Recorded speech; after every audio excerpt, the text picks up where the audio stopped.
Hello and welcome, I'm Arumba. Thank you for joining me. Let's play some more of our Sarmatian Subversion campaign in Europa Universalis IV. Yes, that was me trying to remember the name of the campaign. It happens from time to time.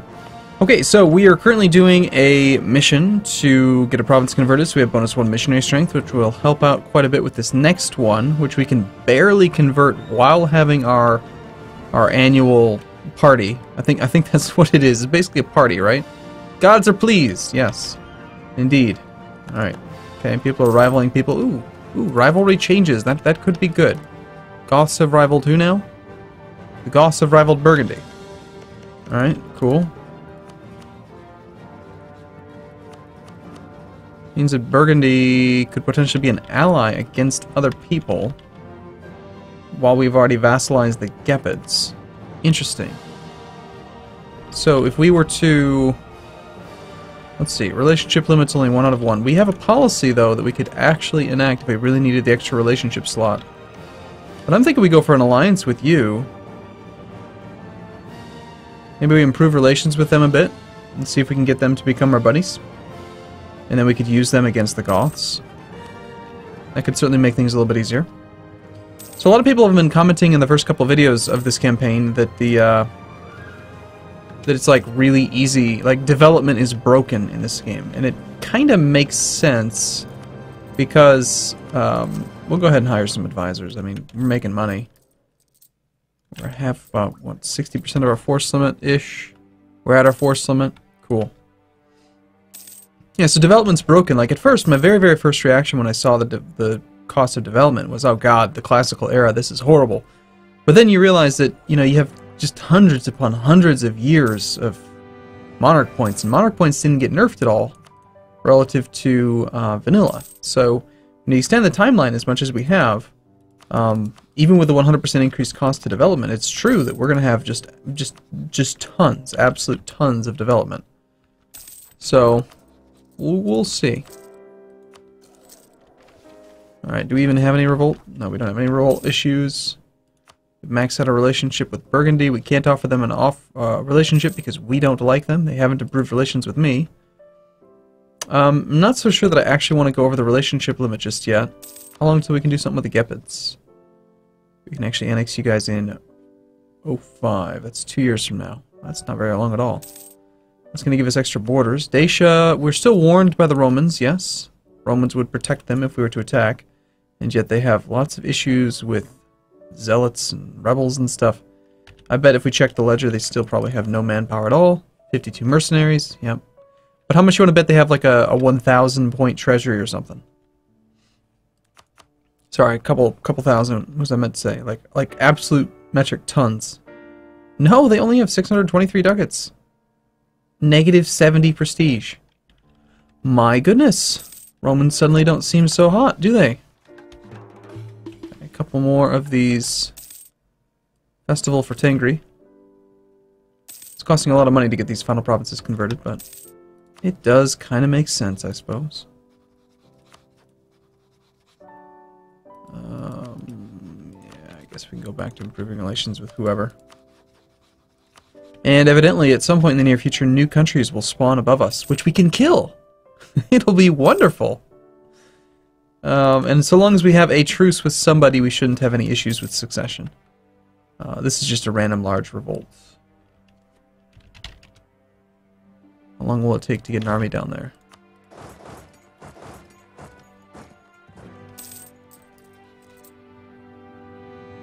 Well, I don't really want to take out any loans, but it looks like we'll need to. Oh well.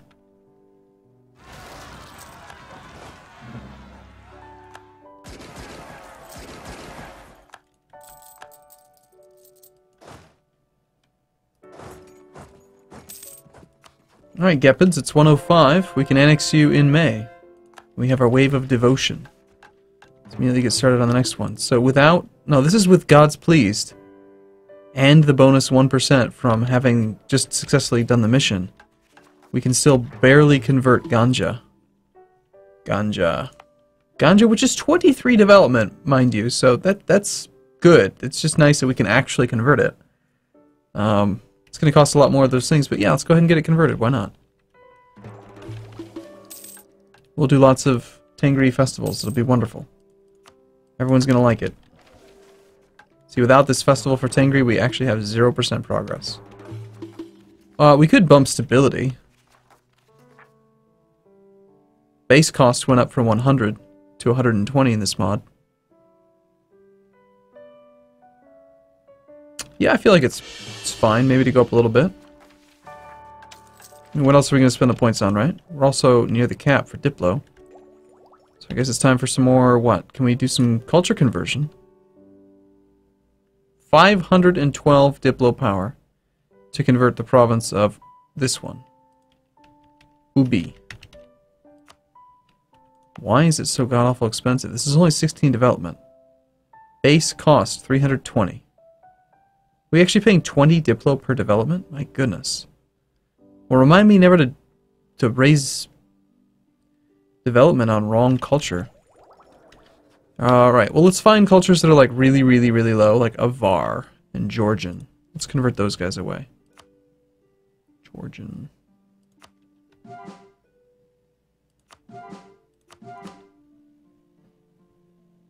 Okay.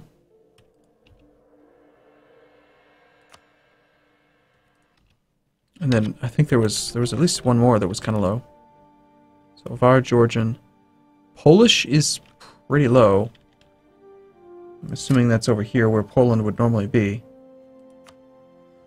Polish? Yes, this is right here. And there's not too much else that's Polish. And it's not going to expand, so I don't think Polish is ever going to become accepted. So by all means, let's get rid of the Poles. It's all going to be one homogeneous people by the end of this campaign. I mean, with essentially infinite monarch points, why wouldn't you convert to your religion and change culture and just do everything you can to these people?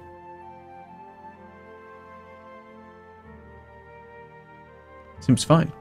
Oh, also, we were going to begin annexing you. Yet one more thing that we can spend our Diplo power on. 3 per month, not bad.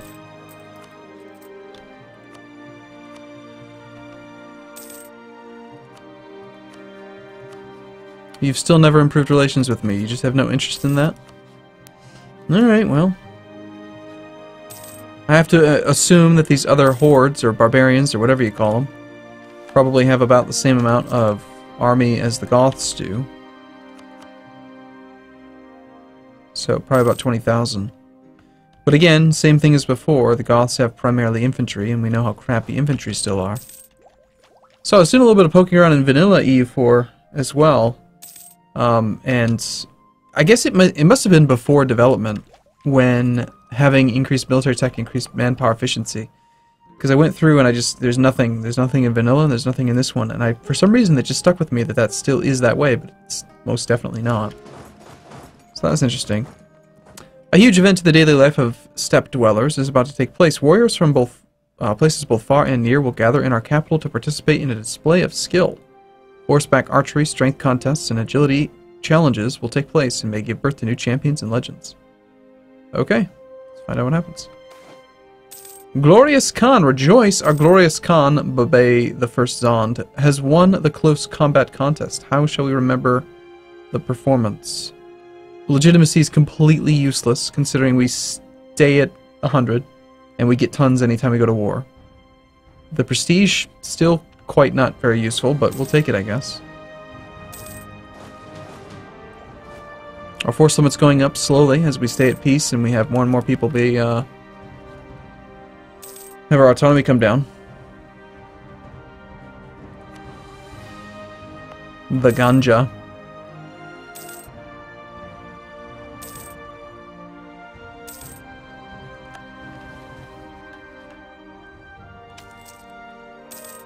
I think I have to just do that non-stop.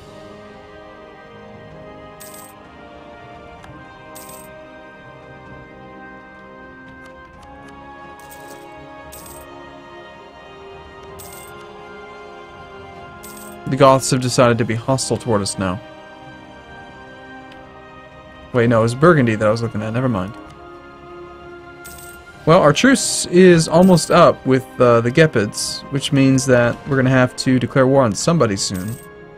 Still not sure who. Maybe we get lucky and the warning from the Romans will expire. And I'll be able to sneak a quick war against somebody. Parthia is actually not nearly as strong as you might think. Oh, interesting. So the Romans would allow me to attack Parthia. That's nice of them. Then again, Parthia still has that Tech 7 advantage over us. And I think that their army is nothing to sneeze at. 669 troops. 66,900. It's a lot. It's a lot of dudes.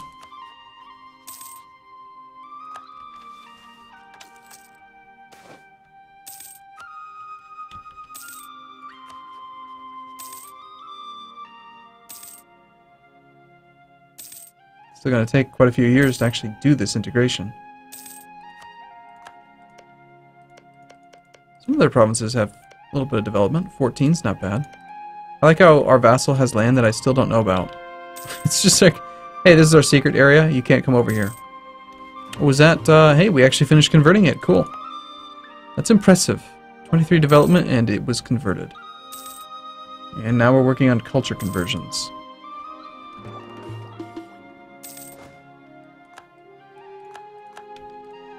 So I wonder if I should focus on doing development in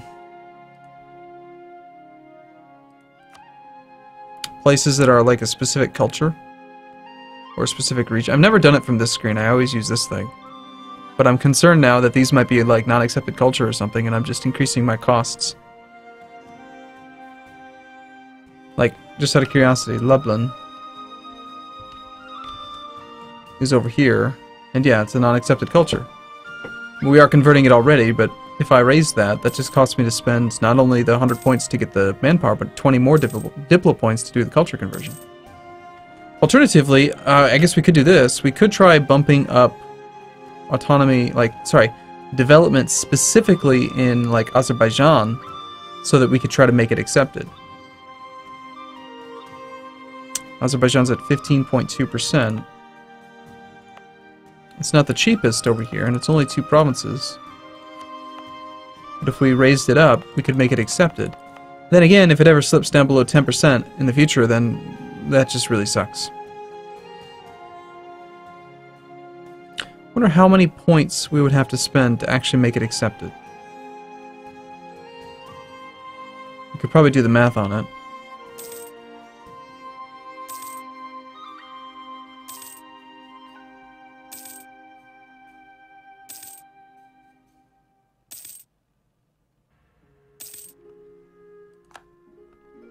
Alright, we have no truces. It's time to... we just have to pick somebody.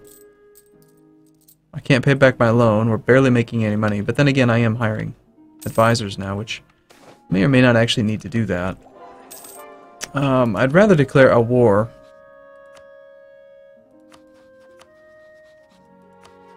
You sure you don't want to be friends? Well, if I asked you for military access, I'd like you better. Could do the royal marriage. That would get us close enough we could actually do the alliance. Could call Burgundy into the war just to make things a little bit easier. Okay, why don't we just go over the relationship limit for a little bit. Bring this down. So yeah, we'll go ahead and ask for military access here first. Oh, now they're not willing to do a royal marriage. Why? Interesting. What's changed? A moment ago, they were willing to ally us, but I couldn't do it because I didn't like them enough. Okay, well, you know, things change, I guess. Can't count on things to stay the same.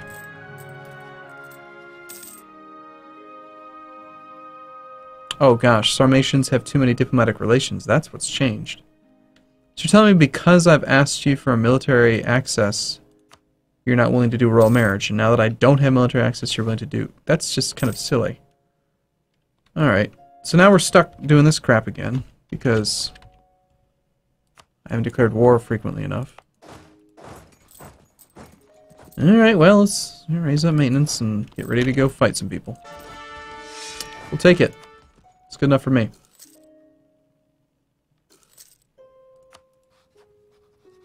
Okay, let's lead with the royal marriage. Maybe that'll do it.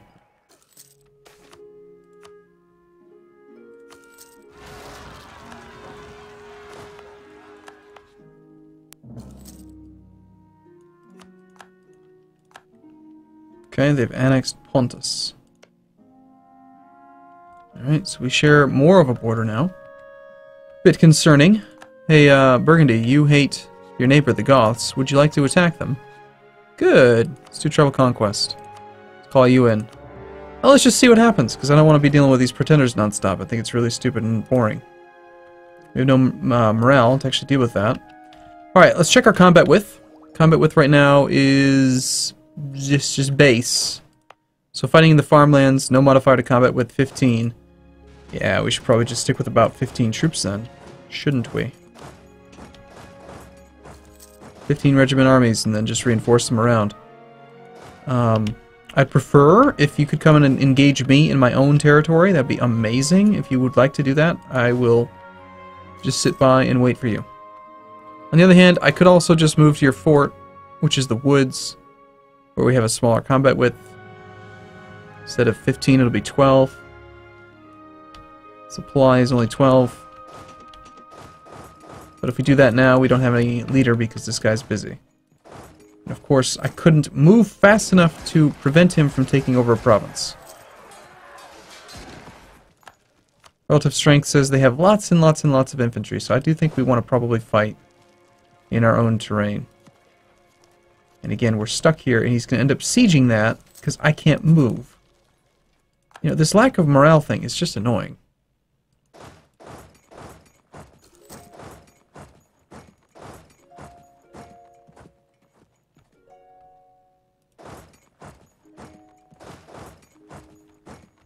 Oh, hi.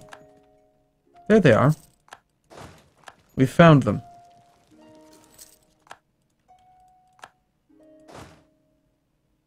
They don't want to engage me here. We want to engage them in the grasslands. Let's grab our leader. And we'll force a fight up in that general area. Just see if we can pick good locations to actually do the battles. Like this one should be quite good. 15 cav versus mostly infantry. We've maxed out our combat width. We get our shock advantage. We rolled an 8 in the fire, which we don't care about. Don't seem to be rolling very well. Still, we've lost very few troops. I think despite the morale,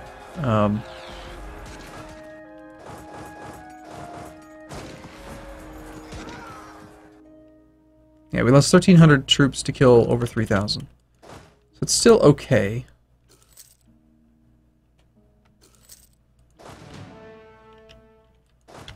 I think we do need a second general.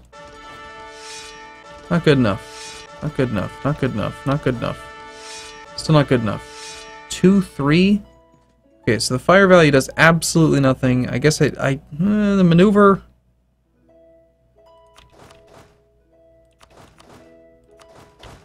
Still 2 shock. Feels really weak. They've got 3 shock on some guys.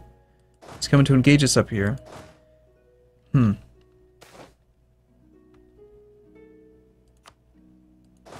Oh, we're about to get engaged. Okay, well, I am going to take a short break here, and we're going to continue to fight these guys. See if we can win this war, so we can avoid some of this nonsense, stupid, annoying rebellion stuff. So, cool, we can transfer with the 3-3. Nice. Let's get you to head over this way. Now, there's an argument to be made to just go after the capital and just, siege that down real quick. Might try that. Alright, well, thanks for watching, everyone. See you again soon.